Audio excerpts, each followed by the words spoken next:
Ever felt invisible? Like you could vanish from a family photo and no one would even notice?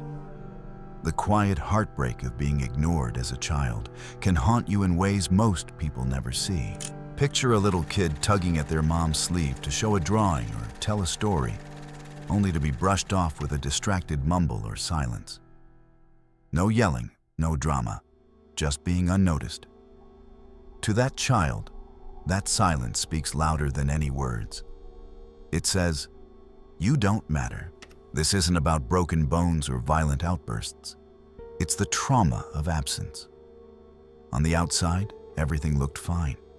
You had food on the table, clothes on your back. But emotionally, you were starving. Needs unmet, feelings unacknowledged. It's a wound that leaves no visible scar, but it runs deep. Maybe you've told yourself, it wasn't that bad. Other people had it worse. But a child doesn't think like that. A child just feels the emptiness when no one responds. No amount of "I should be grateful" stops that lonely ache. Surviving isn't thriving, and you deserved more than just survival. So what happens to a kid who grows up ignored? First, they start believing they're the problem. Kids are wired to assume it's their fault. If your parents didn't pay attention, you didn't think, "They're busy." You thought, "I must not be good enough." That belief sinks in and takes root. As you got older, that belief hollowed you out inside. You carry an emptiness. You might struggle to name your emotions now. No one taught you how. You learned to bury your sadness and swallow your hurt because no one was listening anyway. Children have a way of blaming themselves to make sense of things. It was less scary to think, "I'm unlovable," than to think your caregivers just couldn't give you love. So you carried that blame. You assumed you were too needy or too emotional. Anything to explain why love always stayed out of reach. That self-blame hardens into shame over the years. Even today, when someone ignores or criticizes you, a part of you automatically thinks, "It's because of me. I'm not worth their time." You might know it's not true logically, but emotionally, it feels like fact. It's the voice of that ignored child, still convincing you that you're at fault for being neglected. Psychologists have a term for these deep-seated beliefs: schemas. Think of them like tinted glasses over your eyes, coloring how you see the world. If your childhood taught you that you were unimportant, you start to expect that treatment everywhere. These schemas quietly direct your adult life. Maybe you carry a schema of emotional deprivation, a gut feeling that no one will ever truly support you. Or perhaps an abandonment schema, always anxious anyone you love will leave. Even when people are here, you're bracing for them to vanish. Another common belief is that you're somehow fundamentally flawed or unlovable. If your own parents didn't show you affection, it's easy to internalize the idea that something must be wrong with me. This defectiveness schema makes you hide your real self, and you live with a quiet fear that if someone really knew you, they'd reject you. These beliefs distort your perspective. A friend taking a few hours to text you back becomes, "They must be getting tired of me." Someone you're dating says they need a weekend to themselves, and you panic that they're pulling away for good. You're constantly reading rejection into the smallest things because your brain is primed to expect it. Being ignored isn't just in your head. It literally shapes your brain and body. In childhood, your brain was learning what to expect. If comfort and attention were rare, it adapted by staying on high alert. Stress hormones like cortisol flooded your system more often than normal. You might still feel it today. The tight chest, the quickened heartbeat at any sign of conflict or dismissal.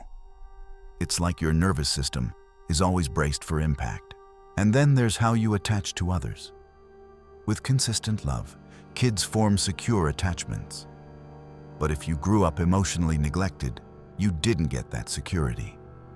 Instead, You might be anxiously attached, craving love but worrying it will disappear.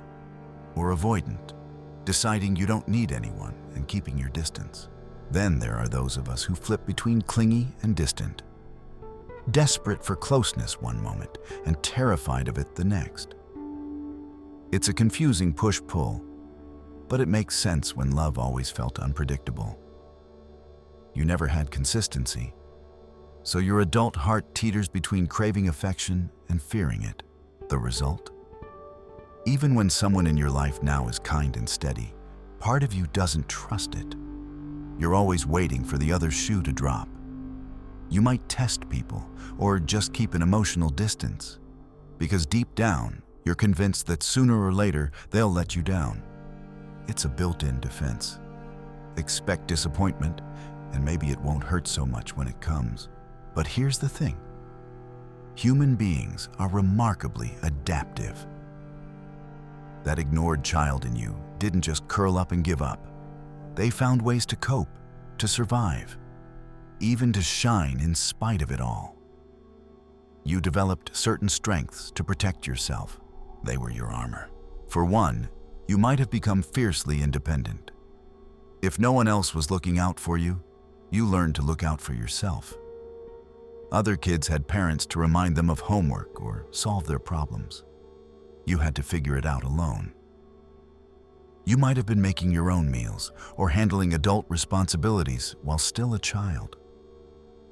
You grew up fast and tough because you had no other choice. Now as an adult, people admire how self-sufficient you are and you take pride in it. But underneath, that strength can feel like a cage. You don't know how to ask for help, even when you're hurting. Depending on someone feels impossible. It's as if that little kid in you is still saying, "Don't trust anyone. You'll just get let down again." Maybe you went a different route. You became the ultimate people pleaser. Perhaps the only time you got positive attention as a kid was when you were being good, quiet, low maintenance, even helpful. So you learned to put others first. As long as you were pleasing people, you felt semi-safe. Now, you might be the friend who always says yes, the one who fixes everyone else's problems. You've been training for that role since childhood. Along with that comes a kind of superpower. You're hyper-vigilant to people's moods. You can sense a shift in tone or a raised eyebrow like lightning, because as a kid, you had to. Maybe you were avoiding anger or trying to predict if you'd be ignored on a given day.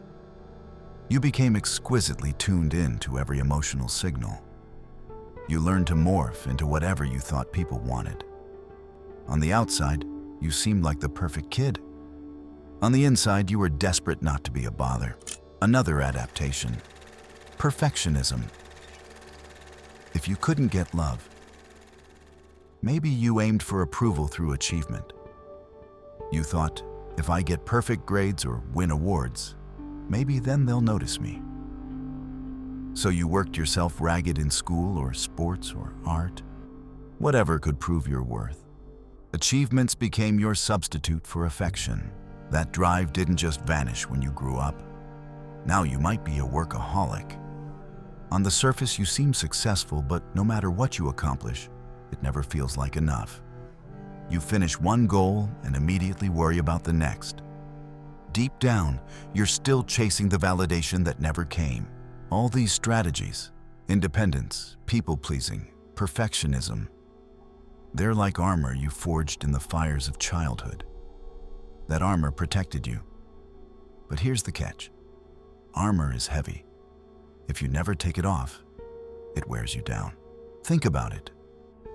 You're so used to not asking for anything that you struggle to receive love or help now, even from people who genuinely care. You say, "I'm fine," when you're falling apart because vulnerability feels dangerous. You defer to what others want and never voice your own needs. These strengths served you, but they also isolate you. So what happens when that ignored child grows up and tries to form adult relationships? Often, it's complicated. You want connection, but you're carrying baggage from the past. It can play out in a few painful ways. One pattern is that you gravitate towards what's familiar. You find yourself drawn to people who end up neglecting you emotionally.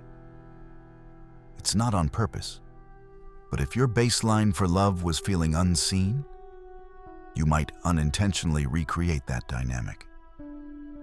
You might even wind up with that old emptiness again, because on some level it feels like home.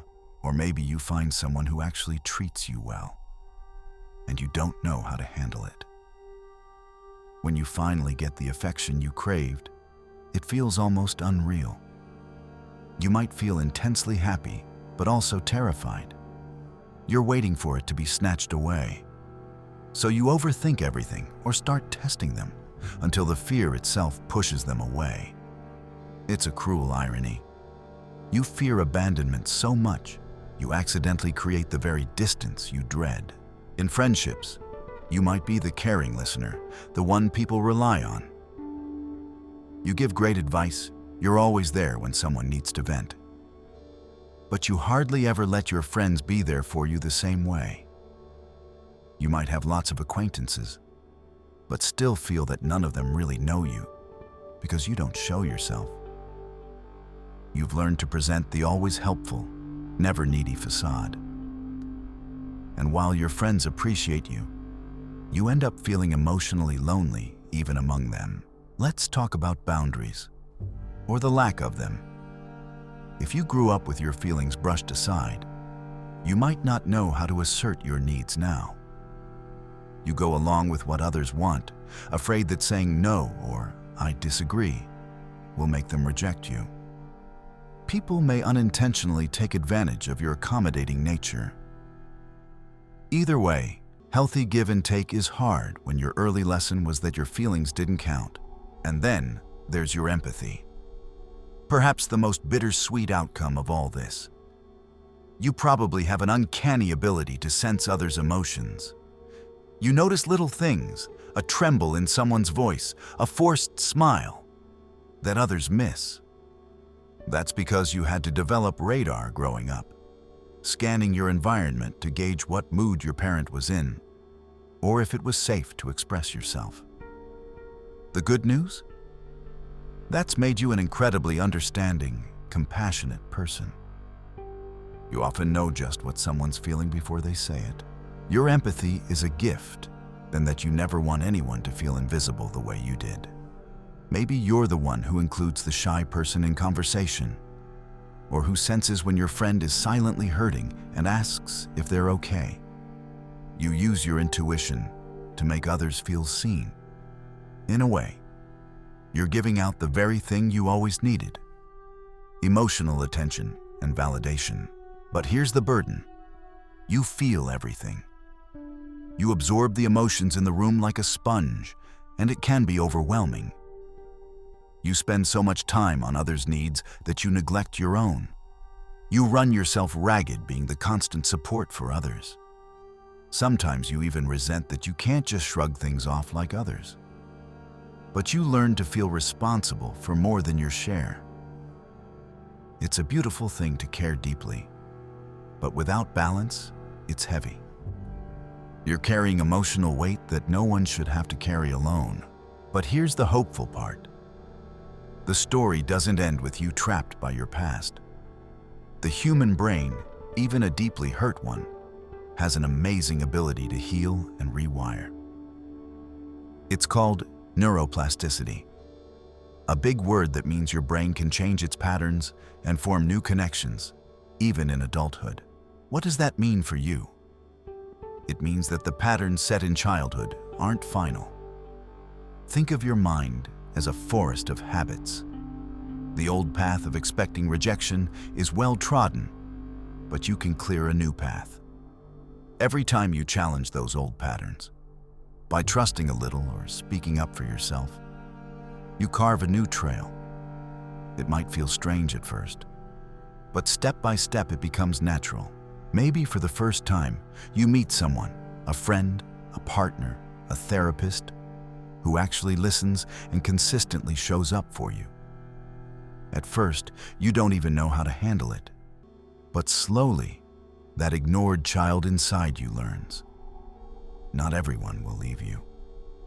With enough safe moments, the old alarm bells in your mind quiet down. Healing often means doing the opposite of what your childhood taught you.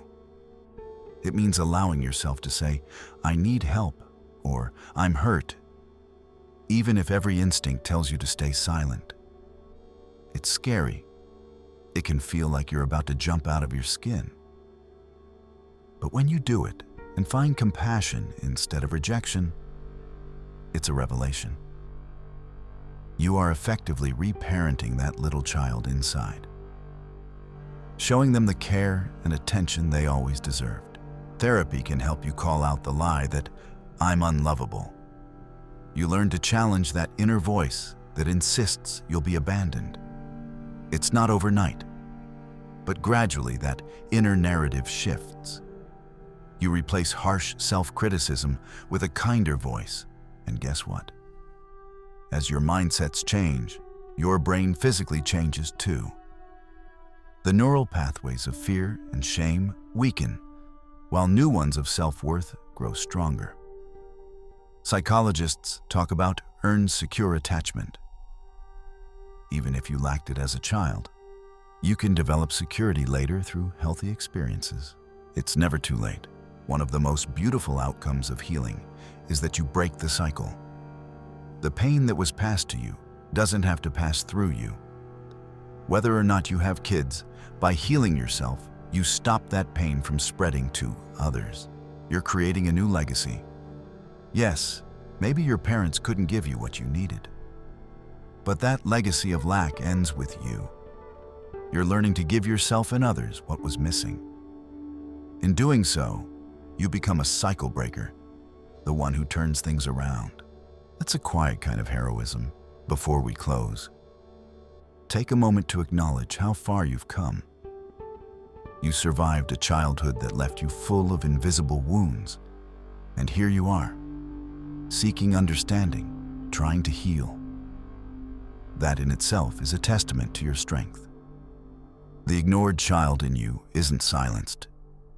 You're giving them a voice right now by listening, by empathizing, by recognizing the truth of your own story. So to that child inside, I see you. You did not deserve the neglect. You deserved love, attention, and to know that you were important, and you still do. Every day you choose to care for your own needs and surround yourself with people who value you. You're proving that little voice of doubt wrong. If this message resonated with you, consider letting it be heard. Leave a comment or a thumbs up. Think of it as your way of saying, "I'm here and my story matters." And if you want to keep exploring insights like these, stick around for more. Remember, you are not invisible. You are seen and heard. And you deserve every bit of the love and understanding you've been seeking.